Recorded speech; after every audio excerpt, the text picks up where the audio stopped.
Oh, good morning, everybody. Reporting live from Astoria, Oregon, and it's raining in the morning. So just staring out at the cruise ship. And I am, of course, your host, Marcel Irnie with IrnieracingNews. So let's get into the story today. This is on Saltwire Press Reader. From one cartel to another, major food companies hit with class action lawsuit. So Sylvain Charles Braz is the senior director of the Agriculture Food Analytics Lab and a professor in food distribution and policy at Dalhousie University. And so he goes on with the story. We have just learned that major Canadian food companies, namely Loblaw, Metro, Maple Leaf Foods, Walmart, and Western Bakeries, find themselves entangled in a class action lawsuit filed in Quebec. It seems inevitable that we may soon witness a similar class action lawsuit affecting the rest of Canada. The lawsuit alleges that these industry giants colluded to unlawfully manipulate the price of meat, resulting in households allegedly paying more than $4 billion in unjustified excess. And here we have a photo, guys, of the beef rack. And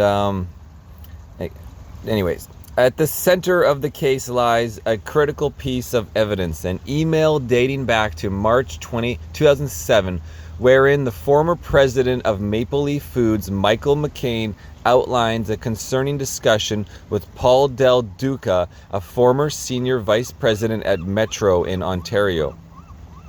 While some may view this as just another class action lawsuit involving one single email, seemingly perfect for ambulance chasing law firms seeking work, there is truth in that perspective.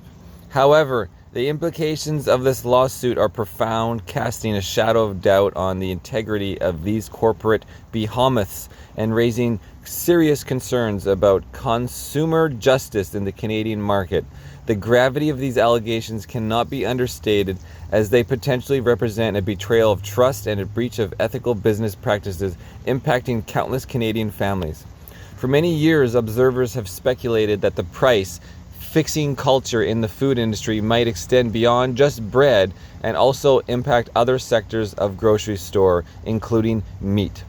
Now, in 2017, when Loblaw and Weston Bakeries admitted guilt for fixing bread prices for 14 years, they also implicated Empire, Sobeys, Metro, Giant Tiger, Walmart, and Canada Bread.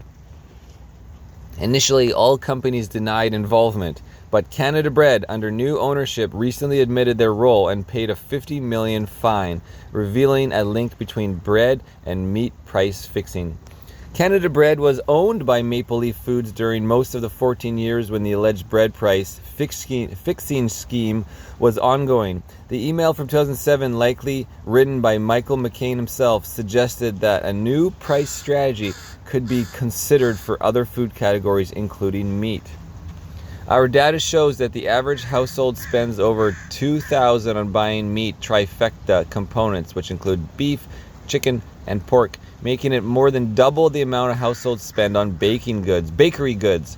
The financial implications for each and every one of us are significant. Interestingly, the Quebec-based lawsuit mentions the same companies involved in the alleged bread price fixing scheme, except for two companies, Empire, Sobeys, and Giant Tiger. Although both carry Maple Leaf Food branded products, no rationale was provided for their exclusion. For months now, many Canadians have accused the food industry of gouging consumers, citing record profits recorded by many companies. Coping with market conditions and higher operational costs is one thing, but colluding and breaking the law is an entirely different matter. The accusation of price fixing, if proven true, strikes at the very core of fair competition, stifling the fundamental principles that govern a healthy market. When corporations conspire to manipulate prices, consumers become the ultimate victims, forced to bear the burden of unjustified costs while their trust in the system erodes. Birds. Anyways, guys, just gotta take a little break here. Hold on. Okay, let's get back to it. What is particularly alarming in this case is the alleged involvement of high-ranking executives from prominent companies.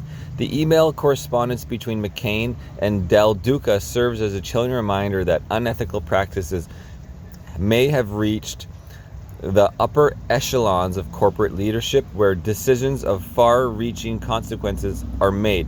Such revelations expose the vulnerabilities in our corporate governance and demand immediate scrutiny to ensure that similar breaches of trust do not persist.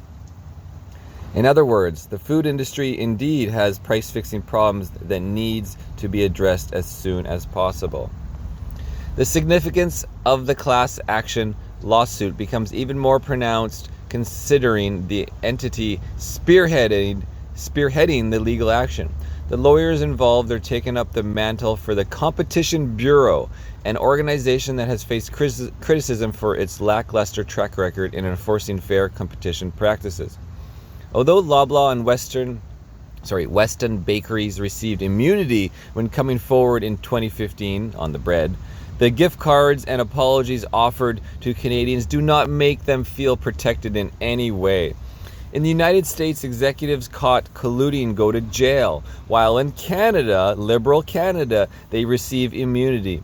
The contrast could not be more significant. Rather than waiting for companies to admit guilt or relying solely on lawyers to do the work for them, the Competition Bureau needs to step up as soon as possible. And that's it. That's the article, guys. So, wild, huh? Oh yeah, so all the executives, no, nobody goes to jail in Canada, guys. And if you do go to jail in Canada for causing, say vandalism on vehicles because you're homeless in Kelowna with drugs all high and, just smashing vehicles with rocks or whatever, well, the police will be called. They'll pick you up. They'll take your heroin, your meth, your fentanyl, benzenes, and take you to jail. They'll write you up for an hour. Then they release you, and then they give you your drugs back. And you're back on the street to reoffend in the next 24 hours again. This is Irnieracing News, guys, reporting from Astoria, Oregon, where it's raining after I washed my truck again in the rain. See? Oh, the rain finally stopped. This was our boondocking spot. We had made some margaritas right here on the water, guys, right on the water. Cheers.